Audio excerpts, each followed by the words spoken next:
출애굽기 20장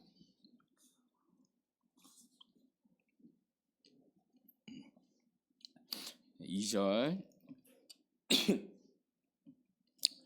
한 절인데요. 자신인 줄 알고 한 목소리로 함께 읽도록 하겠습니다. 시작.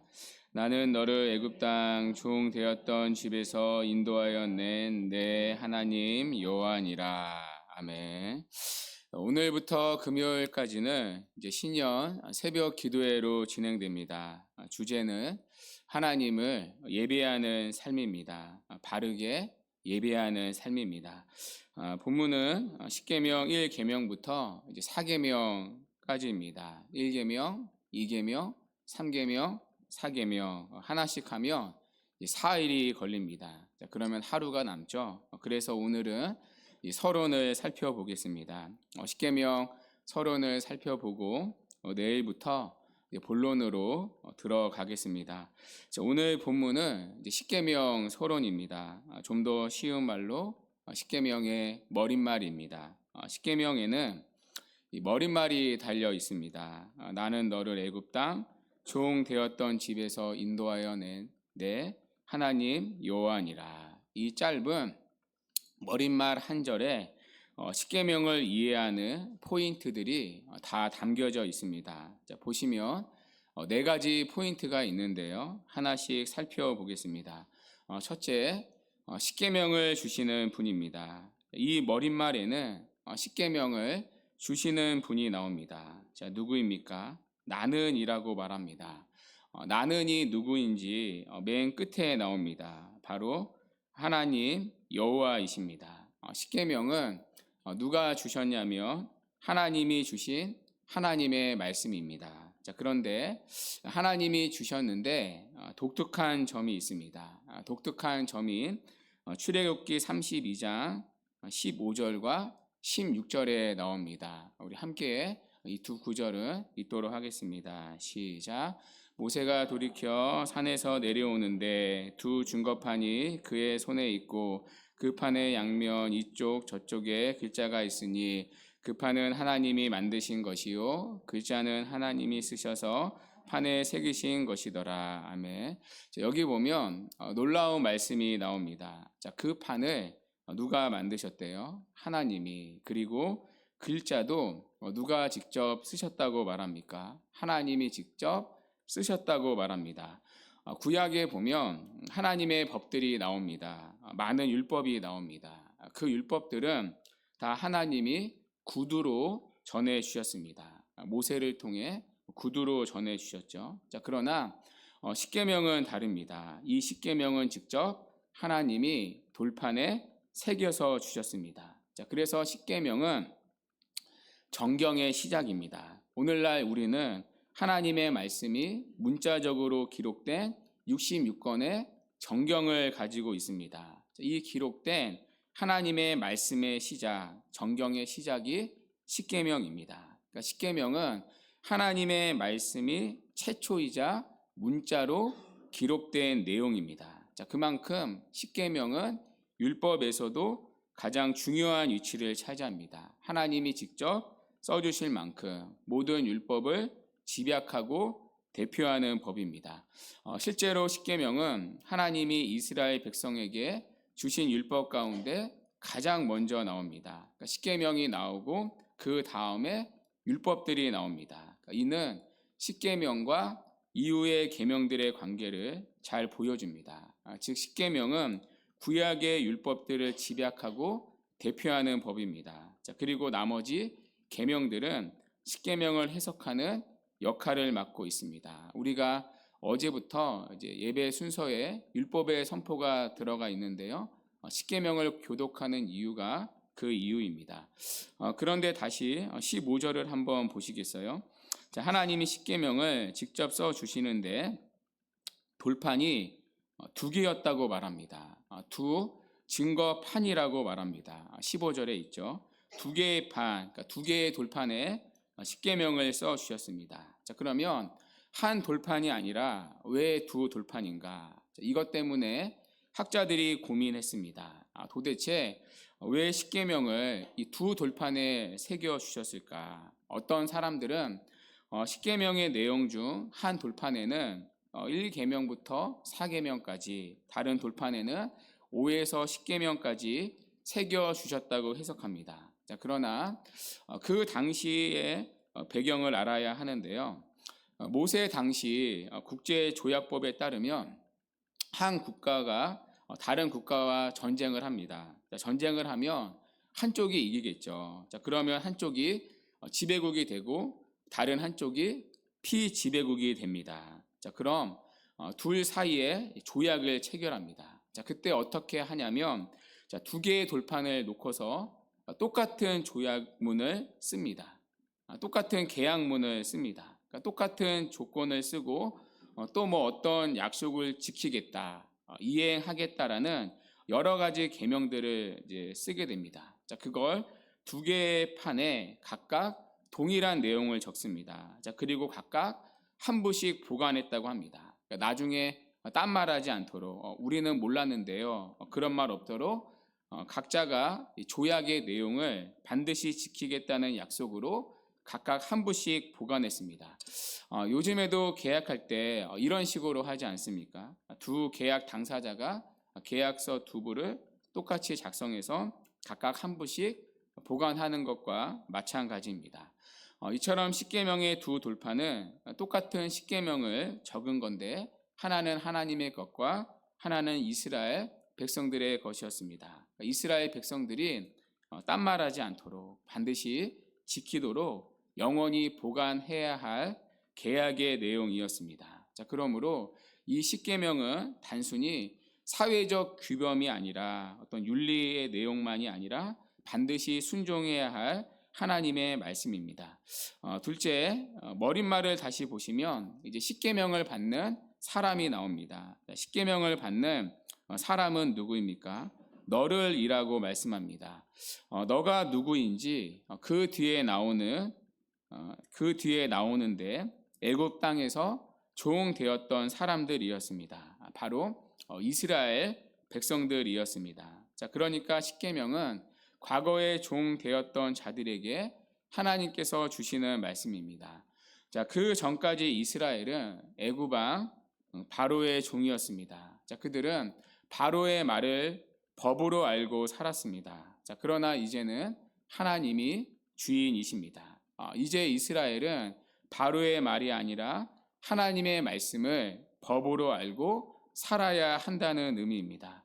자, 우리도 이전에는 사탄의 종이었습니다. 세상 권세를 잡은 자에게 매여 살았습니다. 죄와 사망에게 종노릇하며 지냈습니다. 자, 그런 우리를 하나님께서 해방시켜 주시고 우리의 새로운 주인이 되셨습니다. 자, 그러니 우리도 세상의 말이 아니라 하나님의 말씀을 법으로 알고 살아야 합니다. 자, 바로 십계명을 지키며 살아야 합니다. 제가 로마서 강해 때도 말씀드린 적이 있는데요. 2016년 1월 6일 우리 헌법의 조항 가운데 하나가 삭제가 되었습니다. 간통죄였습니다. 전에는 배우자가 바람을 피게 되면 고소할 수 있었습니다. 이제는 안 됩니다. 이제는 형사법으로 처벌 대상이 안 됩니다. 쾌락 가운데 살아가는 자들은 너무너무 좋아할 수 있습니다. 자, 그러나 우리에게는 무엇이 남아 있습니까? 십계명이 남아 있습니다. 제7계명 간음하지 말지니라. 여러분, 아무리 세상법이 괜찮다고 해도, 나라법이 괜찮다고 한다 할지라도 우리는 괜찮지 않은 겁니다. 왜요? 우리는 세상법이 아니라 하나님 나라의 법, 하나님이 주신 법, 십계명의 지배를 받기 때문입니다. 자, 그리고 우리가 십계명을 지키고 살아갈 때 세상은 우리를 다르게 봅니다. 저 사람은 삶의 기준이 다르네. 저 사람은 우리랑 결이 다른 사람이네. 저 사람은 다른 법의 지배를 받고 살아가네. 세상 사람들이 우리를 다르게 볼 수밖에 없습니다. 자, 이런 의미에서 십계명은 믿는 우리의 정체성입니다. 우리가 누구인지, 우리가 누구의 지배를 받고 살아가는지를 보여주는 정체성이 바로 십계명입니다. 자, 그러므로 우리는 십계명을 지키며 살아야 합니다. 우리는 더 이상 전처럼 세상의 권세 잡은 자의 종이 아니라 하나님의 종, 하나님 나라의 백성이 되었기 때문입니다. 셋째 머릿말을 다시 보시면 십계명을 언제 주셨는지가 나옵니다. 하나님이 십계명을 이스라엘 백성들에게 주셨습니다. 그러면 언제 주셨는가? 종이 되었던 집에서 인도하여 낸이라고 말합니다. 이 문구는요, 십계명을 이해하는 핵심 문구입니다. 십계명을 언제 주셨다고요? 종이 되었던 집에 있을 때가 아니라 종이 되었던 집에서 인도하여 낸 후라고 말합니다. 즉 애굽에서 나온 후에 애굽에서 구원하여 주신 후라고 말합니다. 그러니까 십계명은 구원의 조건이 아닙니다. 하나님은 애굽에서 노예된 그들에게 찾아와서 여기 십계명이 있다. 이것을 잘 이해하고 지켜라. 내가 5년 뒤에 다시 올 건데 너희가 잘 지키고 있는 것을 보면 너희를 애굽에서 구원할 것이다 라고 말씀하지 않으셨습니다. 구원이 먼저였습니다. 하나님은 먼저 이스라엘을 애굽에서 구원해 내셨습니다. 그 다음 그들에게 십계명을 주셨습니다. 한마디로 십계명은 구원의 조건이 아니라 그 결과입니다. 하나님은 이스라엘 백성들을 구원할 목적으로 십계명을 주신 게 아닙니다. 이미 구원받은 이스라엘 백성이 하나님의 백성답게 살 수 있도록 주신 매뉴얼이 법이 십계명입니다. 이처럼 십계명은 이스라엘이 하나님의 백성으로서 하나님의 백성답게 살아야 할 지침이었습니다. 그래서 이스라엘이 하나님의 백성답게 살아가는가 아닌가 하는 것은 뭘 지키는 거에 달려 있었습니까? 십계명을 얼마나 잘 지키는가에 달려 있었습니다.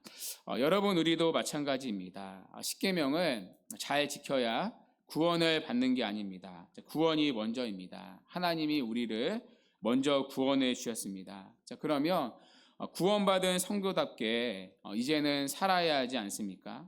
그 매뉴얼이 그 법이 바로 십계명입니다. 그러니까 십계명은 구원의 조건이 아니라 구원받은 성도가 성도답게 마땅히 살아야 할 태도와 행실을 알려주는 법입니다. 그래서 우리 또한 하나님의 백성답게 살아가는가 아닌가 하는 것은 뭘 지키느냐에 달려 있겠습니까? 이 십계명을 얼마나 잘 지키는가에 달려 있습니다. 우리가 한 주 동안 이제 십계명 1계명부터 4계명을 가지고 바른 예배에 대해 배울 것입니다. 왜 배웁니까? 우리가 하나님의 백성답게 하나님을 정말 예배하느냐 아닌가 하는 것은 이 예배의 계명들을 지키는가에 달려 있기 때문입니다. 네 번째, 우리는 이 머릿말에서 십계명을 어떤 마음으로 지켜야 하는지를 알게 됩니다.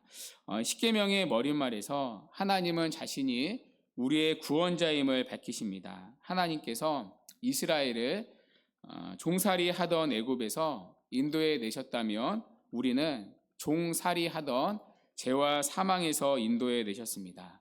이 사실을 인정한다면 십계명이 그저 무거운 짐으로만 여겨지지 않을 것입니다. 오히려 십계명을 지키며 살 수 있게 된 것을 큰 영광으로 생각해야 합니다. 특별히 우리가 이제 율법하면 십계명하면 거부감이 들 수 있습니다. 십계명을 보면 무엇을 하라, 무엇을 하지 말라라고 되어 있습니다. 계명이다 보니까 율법이다 보니까 하나같이 명령, 무엇을 하라, 무엇을 하지 말라라는 명령으로 되어 있습니다. 타락한 인간의 본성은 본능적으로 무엇을 하라, 무엇을 하지 말라는 말을 듣기 싫어합니다. 공부할 때도 보면 그렇지 않습니까? 공부하려고 하는데 옆에서 엄마나 아빠가 야 공부 좀 해라. 그러면 갑자기 하기 싫어지지 않습니까? 애나 어른이나 할 것 없이 누가 뭐 하라 하면 더 하기 싫고 또 하지 말라고 하면 더 하고 싶은 게 타락한 인간의 본성입니다. 그러니까 명령을 받거나 금령을 받는 것을 굉장히 불쾌하게 느낍니다. 자, 그 이유 중에 하나가 뭐냐면 자유가 제한된다고 오해하기 때문입니다. 자, 그러나 십계명은 우리를 속박하는 법이 아닙니다. 오히려 십계명을 비롯한 모든 율법이야말로 우리에게 진짜 자유를 줍니다. 예를 들면 교통법규를 한번 생각해 보십시오. 자, 교통법규가 있으면 운전하는데 불편할 수 있습니다. 가다 보면 감시 카메라가 있고요. 또 가다 보면 신호등이 있습니다. 또 학교 앞에서는 더 천천히 가야 합니다. 어떤 사람들은 불쾌할 수 있습니다. 차라리 교통법규가 없으면 운전하는 게 더 편하겠다. 더 빨리 갈 수 있겠다고 생각합니다. 실제로 어떤 사람들은 법규를 무시하는 사람들도 있습니다. 그러나 이 교통법규가 없다고 생각을 해 보십시오. 자, 그러면 하루에 수많은 사고들이 일어날 것입니다. 학교 앞에서 빨리 달리다 보면 많은 아이들이 다치게 될 것입니다. 아이들만 아니라 운전하는 사람들도 다치게 될 것입니다. 감시 카메라가 없다면 빨리 갈 수 있을까요? 아닙니다. 어떤 위험한 구간에서는 빨리 달리다가 차가 뒤집혀질 수도 있습니다. 만약 신호등이 다 먹통이다. 자, 그러면 제 시간에 예배 드리러 오기 어려울 것입니다. 계속 차가 싱싱 왔다 갔다 하니까요. 오히려 신호등이 없으면 더 막히고 늦어질 것입니다. 사실 우리는 다 교통법규에 의해서 보호를 받고 있습니다. 교통법은 우리를 보호하고 우리에게 진짜 자유를 줍니다. 운전할 수 있는 자유, 위험으로부터의 자유를 줍니다. 십계명도 마찬가지입니다. 십계명은 우리를 속박하는 법이 아닙니다. 우리의 자유를 제한하는 법이 아닙니다. 진짜 우리에게 자유를 주는 법입니다. 십계명은 우리를 보호하고 우리를 참된 생명의 길과 참된 행복으로 인도합니다. 자, 그래서 우리는 십계명을 속박의 법이 아니라 우리를 사랑하시는 하나님의 사랑의 법으로 지켜야 합니다.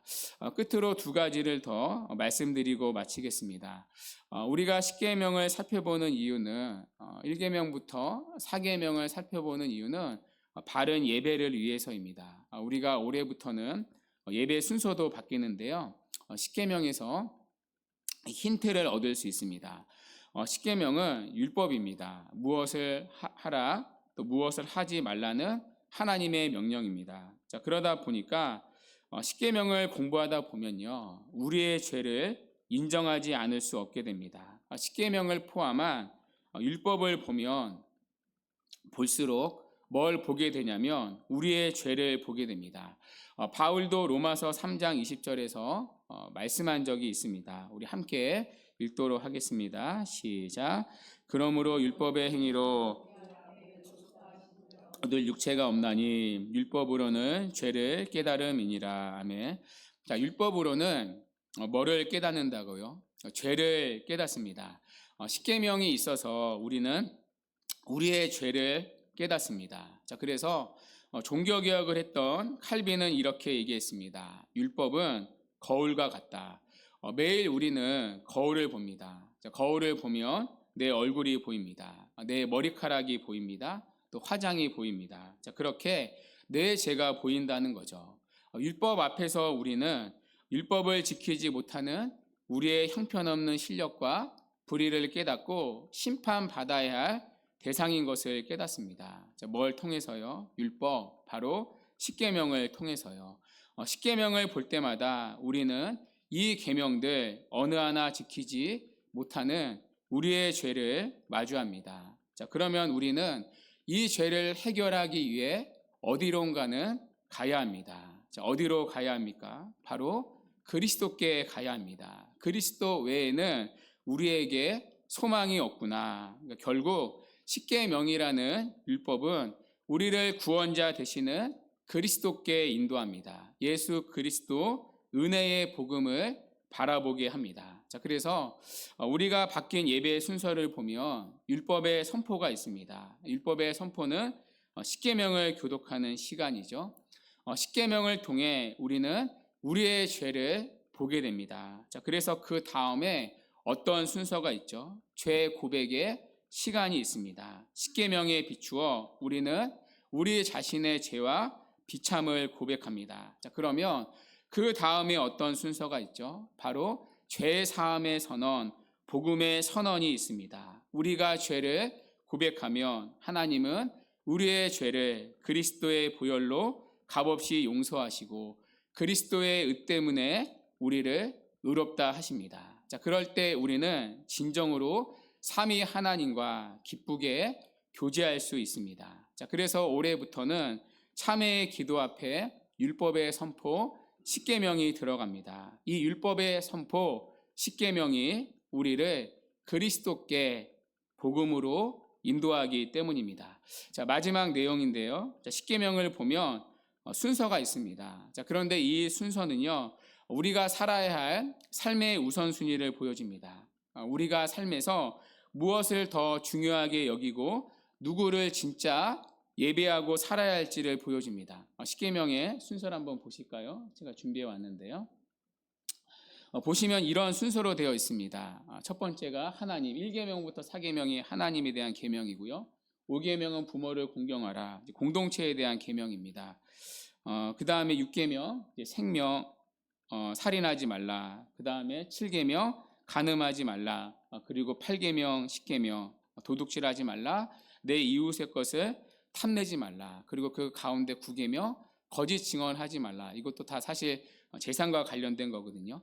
이게 하나님이 백성이 가져야 할 가치 서열입니다. 하나님, 공동체. 이 공동체는 꼭 부모만이 아니라요, 교회도 해당합니다. 왜냐하면 영적인 부모를 이제 목사로 주로 해석이 되거든요. 하나님, 공동체, 생명, 성, 재산. 자, 그러나 타락하면요, 반대가 됩니다. 그대로 뒤집어집니다. 이렇게 되는 거죠. 재산, 성, 생명, 공동체, 하나님. 여러분, 오늘날의 시대가 딱 그렇지 않습니까? 이게 정확합니다. 하나님의 말씀이니까요. 이 순수가 다 뒤집혀졌습니다. 성과 돈이요, 생명보다 더 우선시됩니다. 그렇죠? 돈을 번다면 사람 목숨 하나 희생하는 건 무섭지 않은 시대가 되었습니다. 생명보다 더 재산이 우선시됩니다. 오늘날은 진짜 그 어느 시대보다 돈이 하나님이 된 시대입니다. 또 사람들이 얼마나 성적인 쾌락을 추구합니까? 요즘 보니까 유튜브를 보더라도요, 성적인 농담, 성적인 내용이 들어가야 사람들이 재미를 느낍니다. 그 다음 생명은 어떻습니까? 하나님보다 사람을 더 점점 중요시하게 여깁니다. 물론 우리가 생명을 귀하게 여겨야 합니다. 자, 그러나 타락하면 또 자기 사랑으로 흘러갑니다. 또 공동체가 점점 약화됩니다. 공동체보다 개인주의, 또 이기주의가 만연화된 시대입니다. 또 공동체의 권위와 질서를 인정하지 않는 시대입니다. 자, 그리고 하나님이 가장 끝자리에 있습니다. 하나님이 점점 더 순위에서 밀려납니다. 타락한 현상입니다. 가치가 다 뒤집혀져 있습니다. 하나님이 삶의 목적이 아니라 수단이 된 시대입니다. 자, 그러므로 우리가 회복해야 할 것, 가치의 우선순위입니다. 뒤집혀진 가치를 바르게 회복하는 것입니다. 물질보다는 사람, 사람보다는 하나님을 더욱 중요시하는 삶의 체계를 회복해야 합니다. 말씀을 맺도록 하겠습니다. 오늘은 십계명 서론을 살펴봤습니다. 그리고 십계명이 가지는 삶의 우선순위, 예배의 우선순위를 살펴봤습니다. 하나님, 공동체, 생명, 성, 재산 순서입니다.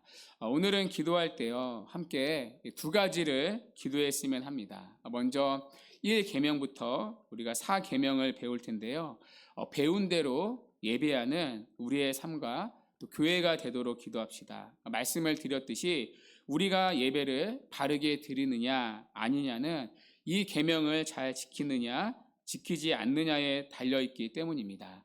하나님을 바르게 예배하는 삶과 또 교회가 되도록 기도합시다. 또 하나 기도할 때는요, 십계명이 말하는 삶의 우선순위가 바르게 회복되도록 기도합시다. 하나님, 공동체, 생명, 성, 재산. 혹시나 이 순서에서 전도된 가치가 없는지 돌아봅시다. 내가 하나님보다 더 섬기고 예배하는 것들은 없는지 돌아봅시다. 자, 그래서 올 한 해는 우리 삶의 우선순위가 바르게 정립되고 또 바른 예배자로 살아가는 은혜가 있기를 주님의 이름으로 간절히 축원합니다. 아멘.